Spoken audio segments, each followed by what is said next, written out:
We're standing here in Kyiv with Professor Fukuyama. Thank you so much for this interview with Deutsche Welle, Professor. So everyone is talking right now about the long-range missiles that Ukraine is asking for. From your perspective, how important are these missiles really, and could they be a game changer in the situation we are experiencing right now between Russia and Ukraine? I think the long-range missiles are very important.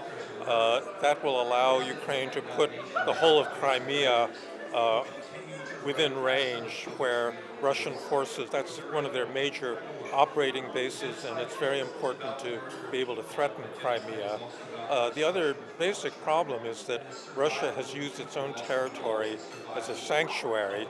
They can launch aircraft and missiles from Russia, but there's no way that Ukraine can fight back, and the only way you're going to stop them from doing that is by targeting objectives in Russia itself. And you can't do this if you don't have those kinds of missiles. So you would say that these missiles would be a game changer in the panorama? Well, there's no single weapon system that is going to completely change the course of the war, but I think it will be very, very helpful. So what Chancellor Olaf Scholz in Germany is saying, and the government there, is that there is this risk of crossing that red line, right? That Russia could use their nuclear weapons against it. Well, experts often describe it as a German angst, this German fear. Do you think that is a valid argument? Well, I think that Ukraine has already crossed all of these red lines. They said if you target Crimea, that's a red line. If you use a certain kind of weapon, that's a red line. And if you attack Russian territory. So now they've basically done this big incursion into Kursk Oblast, and nothing's happened. And so I think that we have a lot of empirical evidence that these red lines really don't exist. The basic thing, though, is that in the Russians' own self-interest, it makes no sense for them to use nuclear weapons. It really does not give them an advantage given what will happen to them if they did use nuclear weapons. So I think it's been an excessive fear.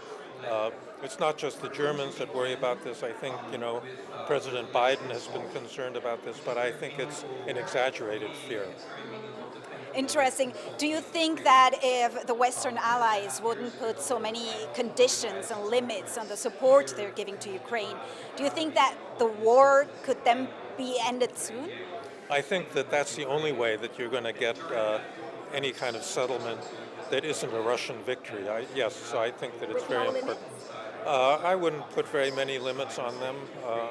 I'm not quite sure, what people are worried about at this point, but yeah, I think that we should take off these constraints.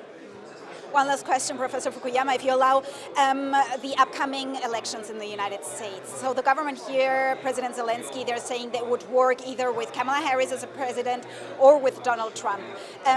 Do you think this would make a big difference regarding where the war goes? Who will be president next in the U.S.? It's night and day. I mean, Donald Trump is on the Russian side, so he's going to end the war by, basically allowing Putin to get what he wants. So it's. But President Zelensky is saying that he could work with him. Well, of course, he has to say that. He can't alienate Trump before he's even elected, but I think that it's going to be a disaster for Ukraine if Trump is elected. Professor Fukuyama, thank you so much for this interview. Okay, Thanks. you. Okay. Thank you so much.